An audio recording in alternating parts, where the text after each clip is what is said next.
Fala comigo, a presença de Deus. Abra sua Bíblia comigo, lá no segundo livro de Samuel,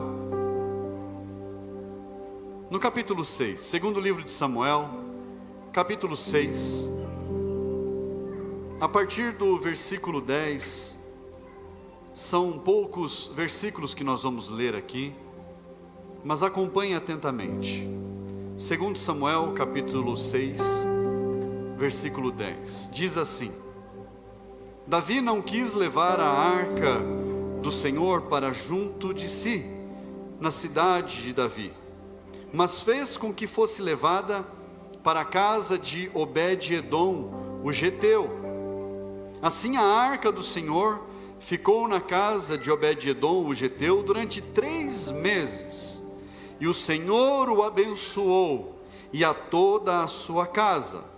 Avisaram o rei Davi, dizendo: o Senhor abençoou a casa de Obed-edom, e tudo o que ele tem, por causa da arca de Deus.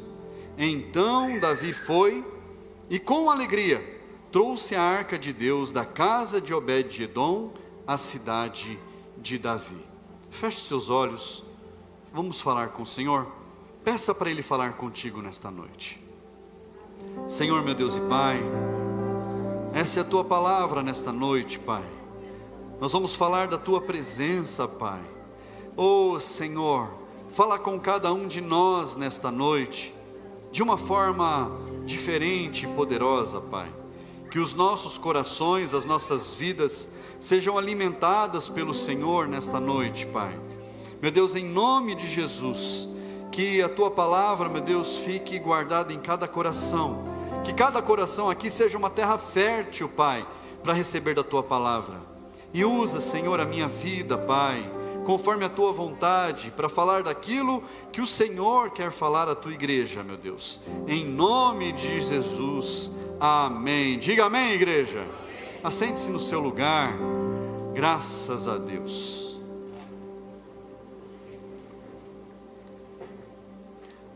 Eu preciso te contar sobre a Arca da Aliança, falar para você a respeito da importância desta arca que Davi permitiu, deixou, ficou com medo de levar ela de volta, mas que ela ficou na casa deste homem chamado Obed-edom por 3 meses, e por 3 meses ali, a vida daquele homem chamado Obed-edom e a família dele foi toda transformada.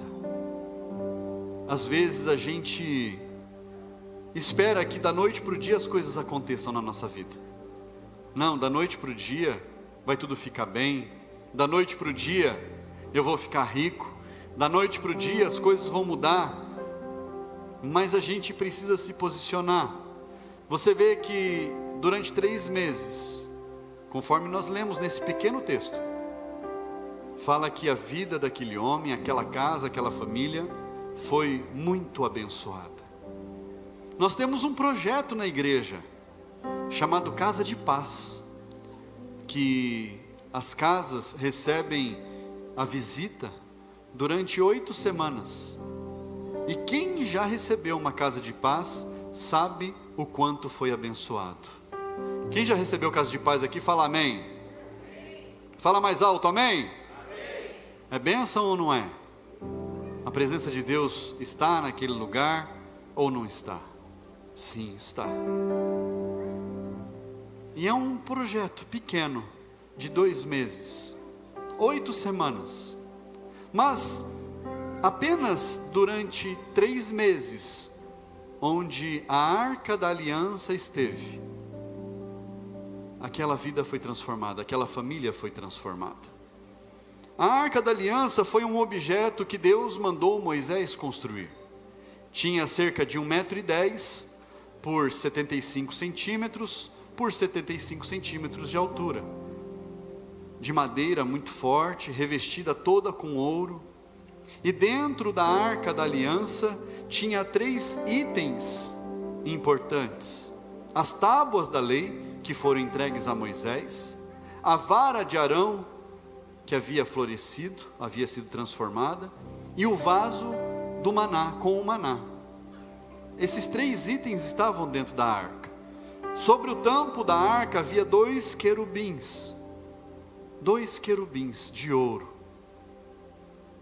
E aquela arca, ela simbolizava a presença de Deus. Fala comigo assim: a presença de Deus. Aquela arca era o símbolo da presença de Deus. Onde aquela arca estava, simbolizava que ali Deus estava. Para onde aquela arca era levada, e ela era levada de acordo com a orientação, as ordens de Deus. Quando a nuvem se movia, eles entendiam que precisavam movimentar, e a arca era movimentada. Quando Deus dava ordem para eles levarem a arca às batalhas, a arca era levada, a presença de Deus ali estava.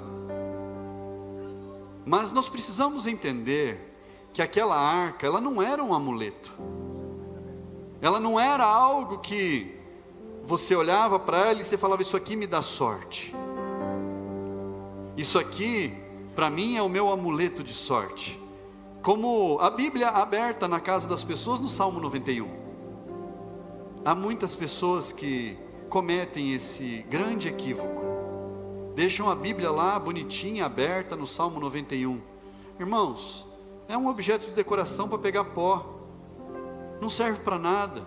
Não, mas é o Salmo da proteção. Mas você conhece o Salmo da proteção? Porque o mais importante é a palavra de Deus estar no nosso coração do que numa estante, do que numa vitrine, do que numa prateleira. E aqueles homens, eles estavam lutando, tinham batalhas acontecendo, e os filisteus, eles estavam em guerra contra os israelitas. Os filisteus haviam se levantado contra os israelitas, e havia tido uma batalha, e haviam morrido 4.000 dos israelitas. E então, alguém teve uma brilhante ideia. 2 filhos de um sacerdote, eram filhos do sacerdote, e por serem filhos do sacerdote, eles achavam que eles podiam dar carteirada, e eles foram pegar a arca. Falou: vamos trazer a arca para a batalha, e nós vamos ter a vitória. E o pai deles, o sacerdote Eli, não tinha muita voz ativa com os filhos, não ensinou os filhos no caminho que eles deveriam andar, e os filhos faziam o que queriam. Ófine e Finéias. E os 2 foram e levaram a arca até o campo de batalha. Só que eles não haviam recebido uma instrução de Deus que a arca deveria ir. Eles tomaram a decisão, eles falaram: vamos levar a arca, porque a arca simboliza a presença de Deus e nós vamos ter a vitória. E eles acharam que a arca era um amuleto. Olha que grande equívoco. E eles levaram até o campo de batalha. E quando chegaram no campo de batalha, todos os israelitas, vendo a chegada da arca, começaram a gritar forte. A gritar muito forte. Que eles iam ganhar a batalha, que eles iam destruir o povo filisteu, o exército filisteu. E a palavra de Deus diz que com os gritos deles, a terra tremeu. Eram mais de 30.000 homens gritando. E a palavra diz que a terra tremeu, e os filisteus tiveram medo quando a terra tremeu. E eles comentavam entre eles lá: o que está acontecendo? Que está essa gritaria do lado de lá? Eles acabaram de sofrer uma derrota. Foram mortos 4.000, sofreram uma derrota. O que eles estão celebrando, comemorando? E começaram a dizer entre os filisteus: olha, a arca da aliança chegou. E muitos filisteus queriam ir embora, porque quando a arca da aliança ali estava, o povo inimigo não prosperava. Mas se levantaram pessoas no meio dos filisteus e falaram para eles assim: hoje é dia de nós morrermos honrados. Nós não vamos fugir. A gente vai se levantar, e se for para a gente morrer, a gente vai pelo menos matar um israelita. E a batalha começou.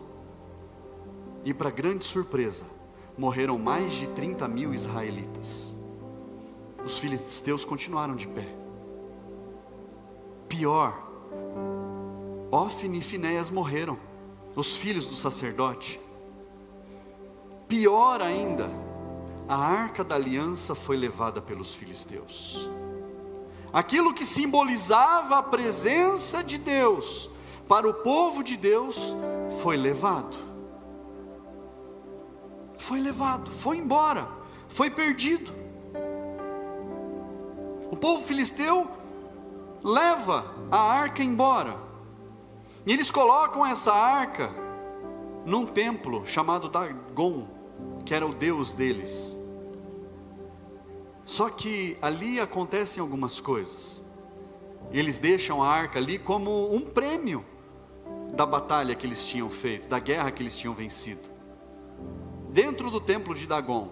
E no outro dia Dagon amanhece com a cara no chão, o deus Dagon amanhece com a cara no chão, diante da arca. E aí eles falam, alguma coisa aconteceu, desequilibrou a estátua, vamos levantar a estátua de novo.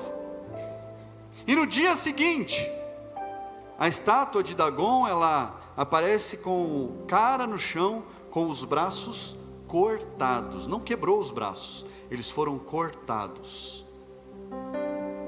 Então eles entenderam, eles falaram, a gente não pode ficar com isso aqui. A gente não pode manter essa arca aqui.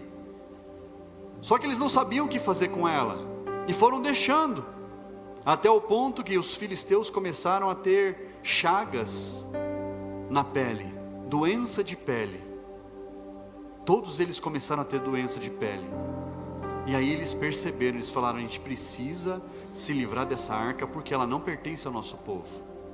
Irmãos, quando nós não entendemos aquilo que é sagrado, quando nós não compreendemos o quanto as coisas de Deus precisam ser respeitadas, o quanto as coisas de Deus precisam de reverência, nós só sofremos na vida. A gente sofre por falta de conhecimento, assim diz a palavra de Deus, que o meu povo perece por falta de conhecimento. Aqueles filisteus não tinham ideia de como aquela arca era importante. Tinha algo ali que era um amuleto poderoso? Não. Mas o próprio Deus que havia mandado Moisés fazer aquela arca, ele não estava gostando de como as coisas dele estavam sendo tratadas. Nós precisamos ter cuidado, irmãos. Ter cuidado com as coisas de Deus, ter cuidado com a casa de Deus, zelar por tudo aquilo que pertence ao Senhor. Nós precisamos zelar, nós precisamos cuidar, e bem cuidado, fazer o nosso melhor, nos dar o melhor, na casa de Deus, na hora do louvor, cantar, entoar louvores. Às vezes as pessoas, elas falam, eu não faço porque eu sou tímido. Não é desculpa esfarrapada, irmãos. A pessoa não canta, não levanta a mão, não é porque é tímida, não, é porque ainda não entendeu onde está, é porque ainda não compreendeu diante de quem está diante do Deus Altíssimo. Quando nós vamos diante de uma autoridade, seja prefeito, seja um deputado, seja o governador, o presidente, tem uma série de normas que tem que ser cumpridas. Você já não pode ir com qualquer roupa. Você não vai na presença de um governador de bermuda e camiseta. Você vai se vestir bem. Começa daí. Eu não estou falando, exigindo aqui que todo mundo venha de terno, não. Nada disso, irmãos. Mas nós precisamos entender que nós estamos diante do Senhor. Quantas vezes eu prego aqui de calça jeans e camiseta? Não é isso. A essência não está no tipo de roupa que você usa, mas como você usa, como você se apresenta. Como você se apresenta diante de Deus? Como você tem se apresentado diante do Senhor? Como tem sido a sua vida quando você está diante do Deus Altíssimo? Como você tem se portado? Você fica olhando para o irmão que está do lado, para ver o que ele faz ou deixa de fazer? Ou você oferece o seu culto ao Senhor? Nós precisamos dar o nosso melhor. E dar o nosso melhor não é apenas entregar o dízimo e a oferta, é muito além do que isso, irmãos. Vai muito além, isso é apenas uma parte. É você levantar as suas mãos, é abrir o seu coração, é adorar ao Senhor, é bater palmas com alegria, é erguer a sua voz e glorificar o nome dEle. É você dar o seu melhor, o melhor de si ao Senhor. O seu melhor. E aqueles filisteus, eles não sabiam dessas coisas. E eles também não queriam servir o nosso Deus. Depois de cerca de 7 meses, eles colocam a arca nos carros de boi e falam: ó, vamos tocar esses bois aí, vamos ver para onde eles vão. E aí saíram do território deles. E foi parar na casa de um homem chamado Abinadab. Abinadab. E a arca ficou ali na casa desse Abinadab por mais de 20 anos. Durante mais de 20 anos a arca da aliança ficou ali. A história, a Bíblia, ela não relata, não detalha o que aconteceu ali, naquela casa. Se aquela casa foi abençoada, se não foi, se a família foi transformada ou não. Mas eu acredito que talvez eles não tenham desfrutado de tudo aquilo que Deus tinha reservado para eles. Porque não há comentário na Bíblia. Não é relevante. Se não é relevante, não está na palavra. Então não houve nada de importante que aconteceu ali. Por mais que a arca da aliança tenha ficado ali, além dos 20 anos. E então, olha só, irmãos, eu só estou contando a história. Davi, ele decide buscar a arca lá na casa de Abinadab. E eu já preguei a respeito disso, foi uma pregação apenas desse trecho. E quando Davi manda buscar a arca da aliança ali, eles colocam em cima de um carro de bois, e a história que está descrita na palavra diz que os bois tropeçaram no caminho, e um moço chamado Uzá é fortaleza do Senhor. O nome Uzá significa fortaleza do Senhor. Ele foi segurar a arca para ela não cair. E quando ele tocou na arca, ele caiu morto na mesma hora. Porque a palavra de Deus, segundo as instruções que haviam sido dadas a Moisés, ninguém poderia encostar na arca. Pastor, como é que eles colocaram em cima do carro? Pelos varões, que eram encaixados nas argolas laterais da arca, colocaram lá em cima. E Uzá morre.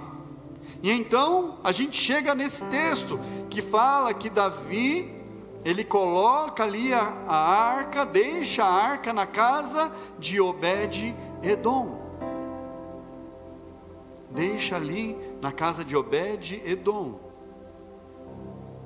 Obed-Edom significa adorador no sangue. O nome de Obed-Edom, adorador no sangue.